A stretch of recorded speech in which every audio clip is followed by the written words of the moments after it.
Okay, let's dive into this. If you've spent, any time at all staring at crypto charts, you absolutely know that gut-wrenching feeling of a sudden, brutal reversal that just seems to come out of literally nowhere.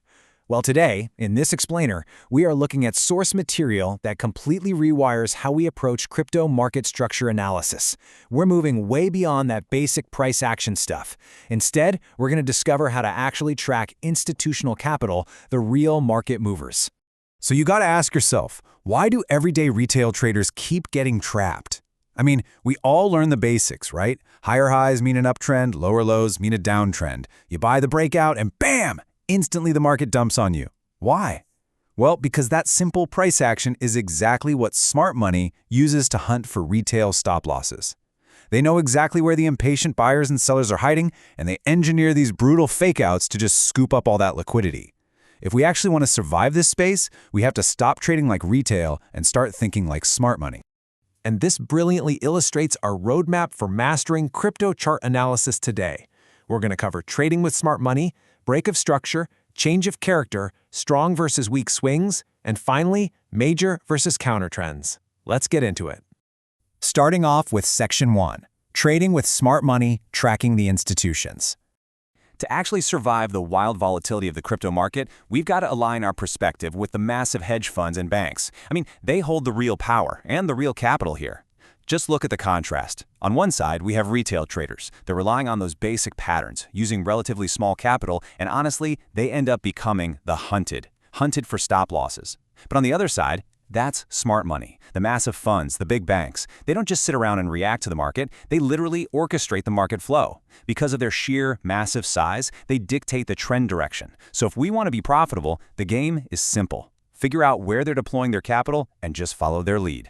Now, real quick, before we get deep into the technicals, the source material actually outlines their preferred environment for executing these smart money concepts, which is Delta Exchange. We're just explaining their methodology here, so we'll neutrally note their specific claims. They highlight this platform for crypto futures and options trading, mentioning up to 200x leverage is available. And, notably for traders in India, the source claims some specific tax efficiencies, specifically no 30% crypto tax or 1% TDS, since trades here are treated as business income without direct INR to crypto conversion. So, it's an interesting structural setup they use for applying the high-level chart analysis we're about to cover. Moving on to Section 2, Break of Structure, or BOS, which is all about trend continuation.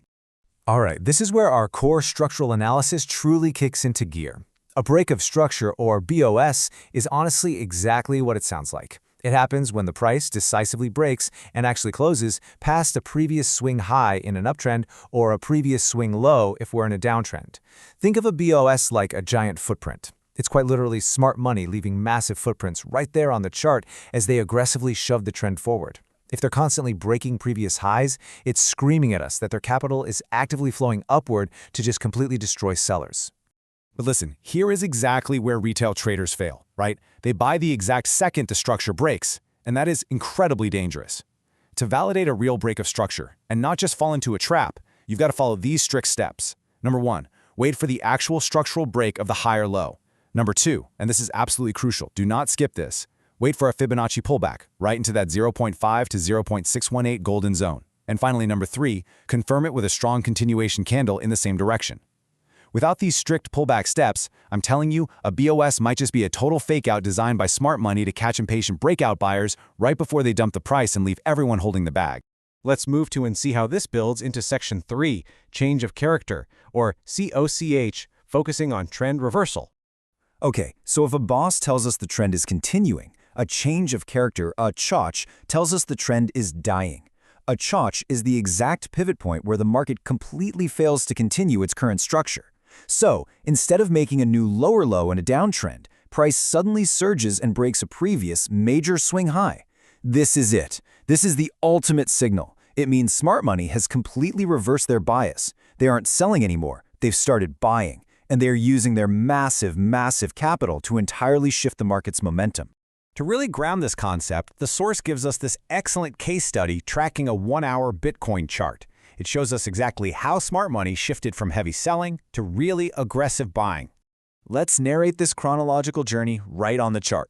So first, we We see the market consistently making lower highs and lower lows. Just textbook BOS moves to the downside. But then, something shifts. The price fails to make a new lower low. It just holds its ground. And then, boom, it aggressively breaks above that previous lower high. Now let's be real. That wasn't retail money pushing the price up. Retail just doesn't have the capital to break a major institutional downtrend like that. This was a textbook chalk. The smart money bias completely shifted from selling to buying. Now, what's really interesting about this slide is how it distills market structure down to two foundational rules. A break of structure, BOS, confirms the current trend is continuing. Smart money is just adding fuel to the fire, adding to their positions. But a change of character, a CHOCH, signals a fundamental reversal. Smart money is actively changing sides. Seriously, once you can reliably spot the difference between these two, you stop fighting the institutions and you start riding their coattails. All right, diving into Section 4, strong versus weak swings, because context matters.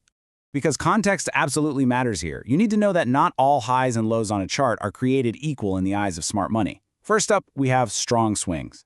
A strong swing is the exact high or low point where smart money initiated that change of character we just talked about. Think about it for a second.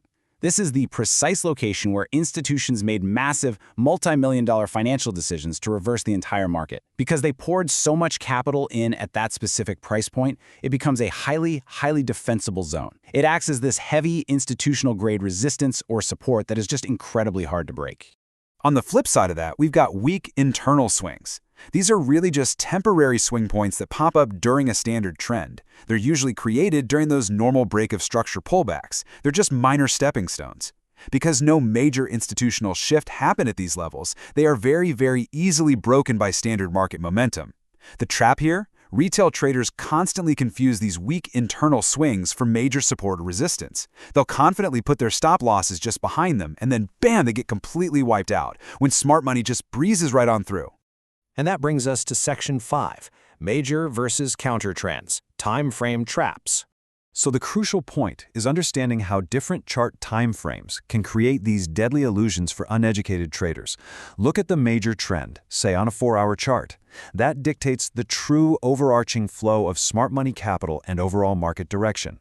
But as we all know, markets don't move in perfectly straight lines. A tiny little pullback on a 4-hour chart, it looks like a massive, terrifying downtrend if you zoom way into a 5-minute chart. Those are counter trends. If you get completely lost in a 5-minute countertrend, you might panic sell your major position right before that 4-hour major trend violently resumes its actual path and leaves you in the dust.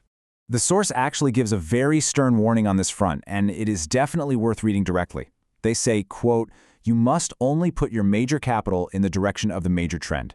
Counter trends will create wild moves that trap and eat retailers alive," end quote. I mean, that's pretty clear, right? Reserve your serious capital strictly for alignments with that major time frame. If you absolutely want to play in the counter trends, it should be strictly for light, highly disciplined scalping. Never, ever fight the major trend with your life savings. Well, we've covered the roadmap. We've decoded the difference between retail guessing and institutional tracking. So I want to leave you with this provocative thought. Pull up your absolute favorite crypto chart right now. Strip away all the noise, look at the actual highs and lows, and ask yourself honestly, is smart money currently breaking structure to continue a trend, or are they quietly changing character to trap everyone on the wrong side of the market? Your ability to answer that exact question is literally the difference between being the hunter and being the hunted. Keep learning, keep analyzing, and I'll catch you in the next explainer.